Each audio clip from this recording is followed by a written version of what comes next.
Existem várias ciências já bastante consolidadas com contribuições indispensáveis no âmbito da perícia criminal ou judicial. Entre as mais conhecidas estão a balística, a genética forense, a química forense e a informática forense. Porém, apesar de pouco conhecida e consequentemente pouco falada, existe a aplicação da linguística à esfera forense, uma vez que inúmeros crimes são cometidos por meio da língua, como o estelionato, a extorsão, a calúnia, a injúria, a difamação, e ainda assim a linguística forense se mantém com pouca visibilidade. Linguística forense? O que é isso? O que faz um profissional na função de linguista forense? Com a palavra linguística.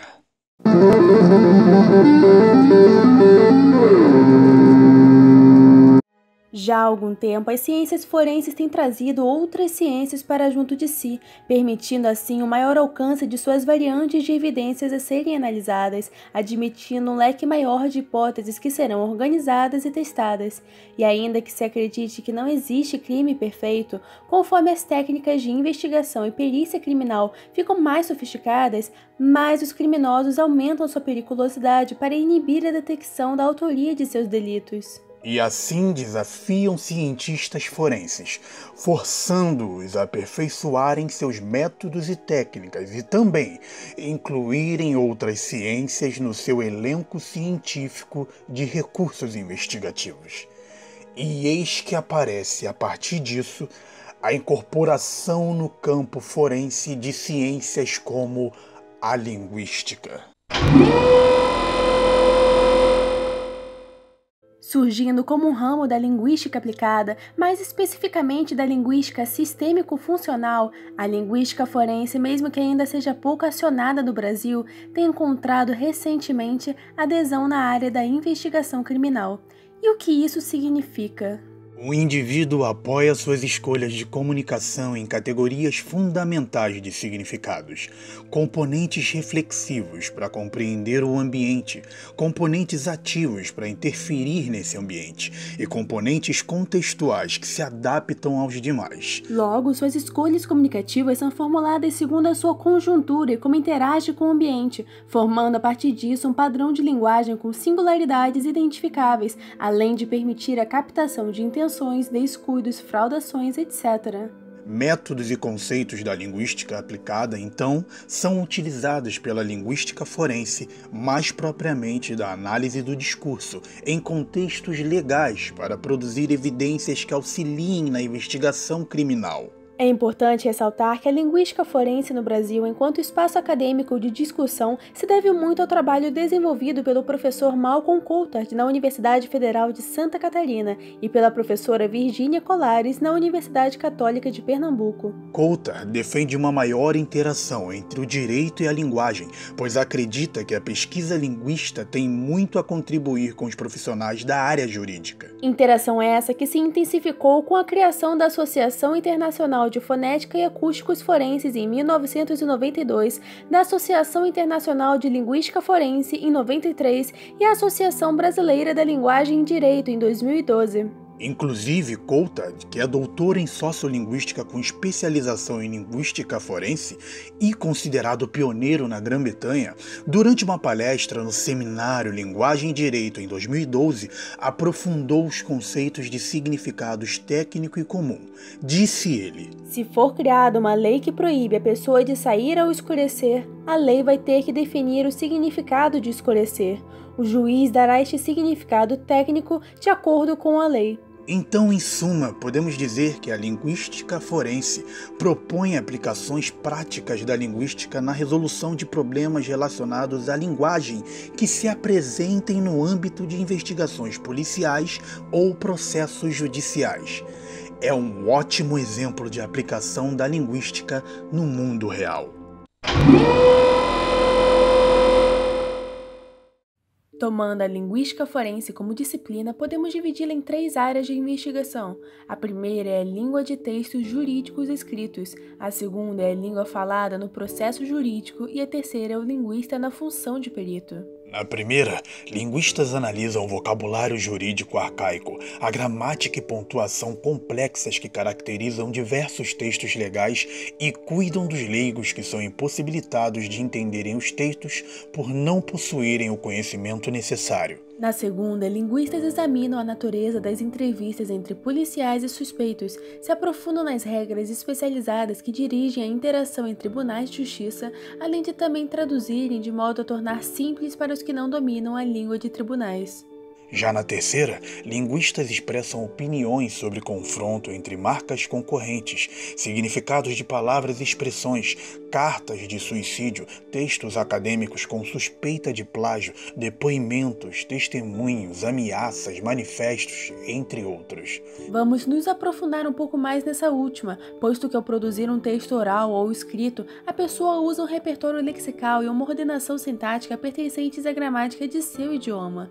Porém, esse arranjo é particular a cada pessoa. Quando falamos ou escrevemos, usamos de uma forma única o material linguístico que temos, pois cada um de nós constitui o próprio léxico a partir das próprias experiências, ou seja, temos o nosso estilo, uma espécie de digital imprimido em nossos textos. Essa individualidade do idioma recebe o nome de idioleto, como se fosse um dialeto pessoal, nossa própria identidade, mas não há consenso entre os linguistas quanto ao idioleto. No entanto, se uma carta de ameaça for endereçada a alguém mediante o que vimos, um linguista forense que compare sistematicamente as características estilísticas de textos produzidos pelo suspeito consegue concluir se foi ou não o suspeito que produziu a tal ameaça. Existem diversos recursos computacionais que auxiliam linguistas forenses nas perícias e investigações atualmente, mas ainda assim estamos longe de desenvolver softwares que atribuam a autoria de um texto a determinada pessoa, sozinhos. O humano é imprescindível. Ainda que você tenha visto no CSI um aparato tecnológico de ponta ajudando peritos e investigadores, mas lembre-se que até lá, na série de TV americana, são os humanos que conduzem as investigações. E é muito importante essa citação da série, pois lembre-se que há coletas e análise de vestígios materiais nas cenas de crimes. Há ocasiões em que os vestígios são linguísticos, um bilhete deixado pelo assassino, uma gravação de uma conversa telefônica com uma vítima ou ainda um perfil de rede social com discurso de ódio. Exatamente. E se são cientistas da área da biologia que analisam vestígios envolvendo, por exemplo, sangue, DNA ou saliva, por que não um cientista da linguagem, ou seja, um linguista, para analisar um vestígio que envolva a linguagem? Mas vale ressaltar que também há linguistas forenses que podem nunca atuar em situações mais práticas, mas nos bastidores, desenvolvendo métodos de análise. E não só isso, voltando aos tribunais, como a linguagem jurídica é extremamente prolixa, há diversos campos de interface para linguistas forenses se especializarem, como direito comparado, filosofia do direito, interpretação da lei, história da linguagem jurídica, tradução forense e direitos linguísticos. Na prática, a linguística forense já atestou as suas potencialidades dentro da criminalística. Como extensão do que já vimos anteriormente, discorreremos sobre dois casos que evidenciam nossa tese, e no primeiro deles veremos uma disputa de marcas. 1987 é o ano. Uma rede de hotéis chamada Quality Inns cria uma marca de hotéis econômicos denominada Mac Sleep Inns. Porém, assim que anunciada, o McDonald's inicia uma briga alegando que Mac é um prefixo comumente associado a ele e que por isso não poderia ser usado. Ambos os lados contrataram linguistas que o auxiliaram analisando diferentes aspectos. Entre outras coisas, o McDonald's alegou ter sido o pioneiro em transferir o prefixo patronímico, que tem a ver com sobrenome, para outras palavras. Logo, teria exclusividade no direito de usá-lo. Já a Quality Inns contra-argumentou, mostrando que o Mac havia se tornado um termo genérico como Gillette ou Bombril, sendo assimilado pelo vocabulário inglês, podendo ser empregado sem nenhuma relação com McDonald's ou com alimento. Nessa disputa, a vitória ficou com o rei dos hambúrgueres. No segundo caso, veremos aquele que é considerado o mais famoso com auxílio da linguística forense para sua resolução, que inclusive foi exaustivamente abordado pelo cinema e pela mídia. Entre 1978 e 1995, nos Estados Unidos, uma série de pacotes com bombas foram enviados para universidades e companhias aéreas, a começar pela American Airlines, o que rendeu ao caso do homem-bomba o nome de Unabomber, reunindo no próprio nome os focos dos atentados. Apesar de quase 20 anos de atentados e mesmo com o FBI e todas as autoridades envolvidas na busca do criminoso, não tinham sequer um suspeito concreto, já com 3 mortos e 23 feridos, o que veio a mudar em 1995, quando 6 jornais e revistas receberam um manuscrito de 35 mil palavras. Era intitulado de Industrial Society and its Future, com a assinatura The Unabomber. Havia proposta junto com o manifesto de se comprometendo a parar de enviar bombas se o texto fosse publicado. O Times e o Washington Post, com permissão do FBI, publicaram o texto.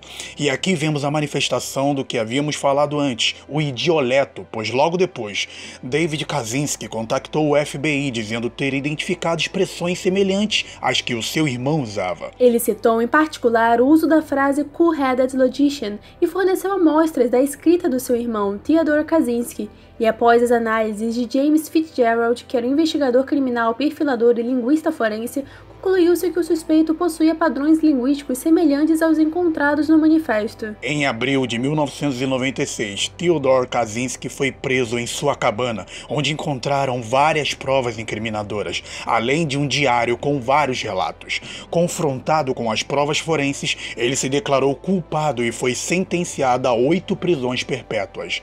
Você já tinha pensado nos avanços e benefícios que a relação entre linguística e direito, gerando a linguística forense, poderia trazer para nossa sociedade?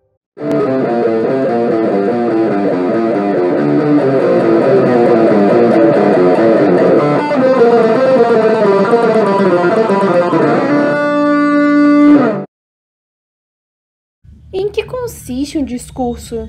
Texto e discurso são sinônimos?